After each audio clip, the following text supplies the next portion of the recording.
Salut à tous, aujourd'hui je vous retrouve pour vous présenter ma Scopcam qui est maintenant terminée.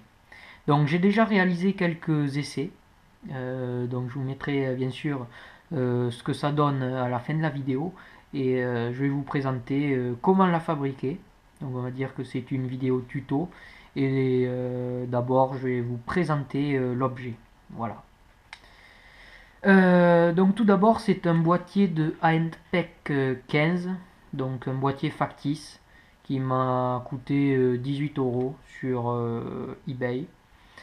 Donc c'est juste une coque en plastique et à l'intérieur de cette coque en plastique, j'ai placé une caméra Mobius que j'ai entièrement modifiée. Donc notamment j'ai fait des trous dans la coque pour permettre à une batterie pour permettre d'accueillir une batterie plus grosse. Enfin, vous allez voir ça.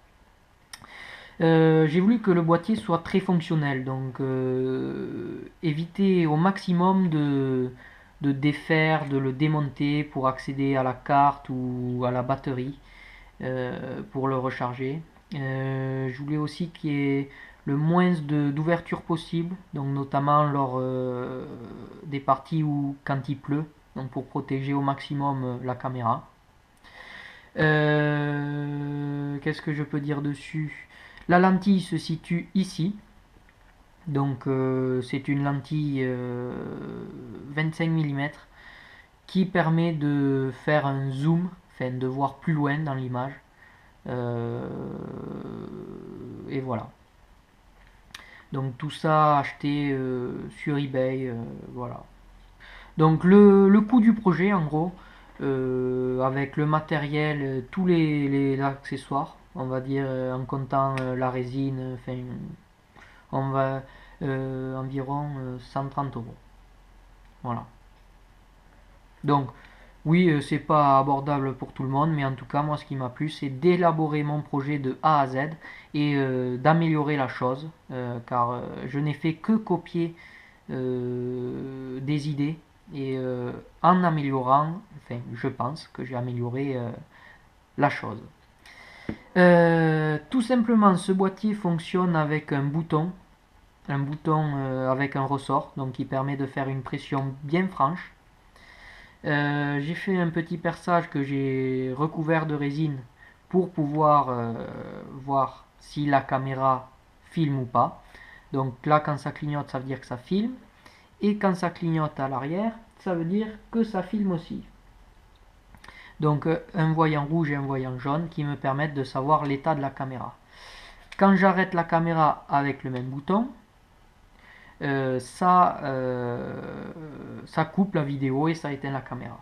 Tout ça, on le paramètre dans les menus. Donc j'ai pas dit mais c'est une caméra Mobius qu'on peut paramétrer entièrement sur l'ordinateur en la branchant et en téléchargeant un petit logiciel qu'on trouve très facilement sur internet. Voilà.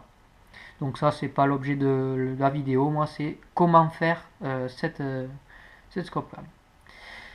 À l'arrière j'ai positionné un petit bouchon. Alors par contre j'ai cassé le joint. En fait, en remontant, j'avais pincé, donc il s'est coupé. Mais c'est pas grave. Mais j'ai effectué un bouchon, enfin, qui était d'origine, mais qui pivote. Ce qui me permet directement de brancher mon câble pour voir les vidéos, les copier et tout ce qui va avec. Et recharger la caméra aussi. Tout ça, en fait, comme ça, j'ai pas besoin de démonter. Voilà. L'objectif premier, c'était de ne pas démonter à chaque fois la caméra ou le boîtier pour éviter d'abîmer les composants. Ce boîtier, je vais quand même le démonter pour vous montrer tout le bordel qu'il y a à l'intérieur. Donc déjà, je vais démonter la vis avant qui permet de tenir la façade. Donc peut-être, alors soit je vais vous parler, soit je vais couper au montage, je ne sais pas si je trouve des trucs à dire. Cette vis avant, voilà, tout simple. Et après, il y a 4 petites vis à défaire. Donc bon, allez, je vais vous parler pendant ce temps. Hop. Ah oui, ça fait quand même déjà 5 minutes de présentation. Bon, ben on va voir comment ça se passe. Alors j'ai tout démonté et je vais vous montrer un peu comment j'ai organisé tout ça à l'intérieur, sachant qu'il y avait beaucoup de contraintes de place puisque le boîtier est vraiment très petit et très compact. Ce que je ne vous ai pas dit bien sûr, c'est que le boîtier se fixe sur un rail Picatinny, donc comme tout boîtier ANPEC 15 que vous connaissez. Et comme il n'est pas fonctionnel, et ben, c'est juste un boîtier. Voilà. Alors, plus qu'une vis. Oh putain, j'ai serré. Hop. Voilà. Hop, ça arrive, ça arrive. Bon, je pense que j'ai tout enlevé. Voilà. Ah oui, juste ça. Voilà. Donc le boîtier, le voilà.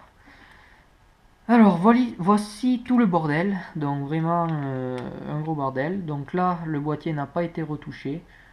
Sauf une petite encoche ici pour accéder au port USB. Donc tout ça c'est bien, il faut réfléchir avant de faire quoi que ce soit, parce qu'une fois que c'est fait, c'est fait. Et bien oui, on ne peut pas revenir en arrière.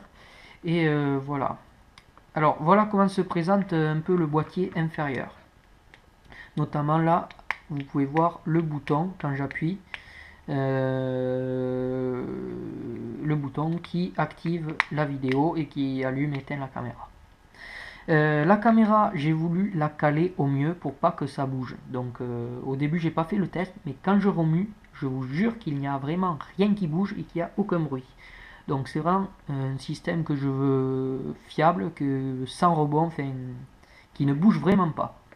Juste par principe ou pour pas que la vidéo se... Enfin voilà.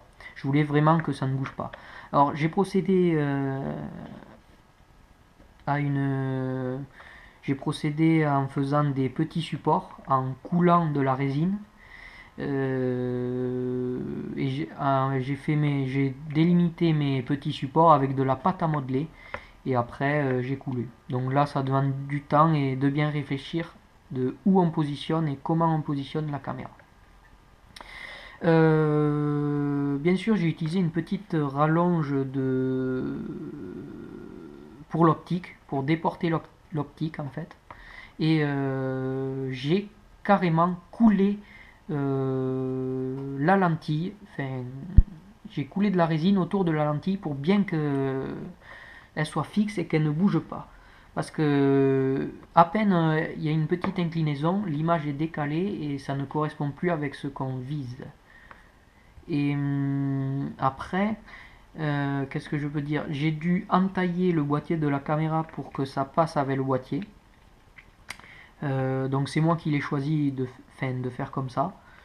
Et j'ai aussi entaillé sur le côté, donc je vous dis pas un peu le bordel, pour rajouter une batterie, enfin pour remplacer la batterie, qui est elle une batterie avec une bien meilleure autonomie, donc 1400 mAh, qui me permet de filmer pendant 3 heures d'affilée et qui remplit la carte ça fait environ 26 Go de vidéo en gros.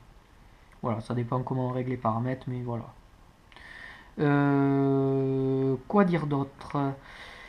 Ce projet, il faut avoir la patience de le faire et de réfléchir. Après, je peux pas vous dire percer à tel endroit et tout. Enfin, c'est vraiment à vous de déterminer où choisir l'emplacement de votre caméra. Il y a juste un seul truc que j'ai pas vraiment pensé, c'est que le fil est tordu et je crains que à la longue ça le l'use ou le casse. Donc on verra ça par la suite.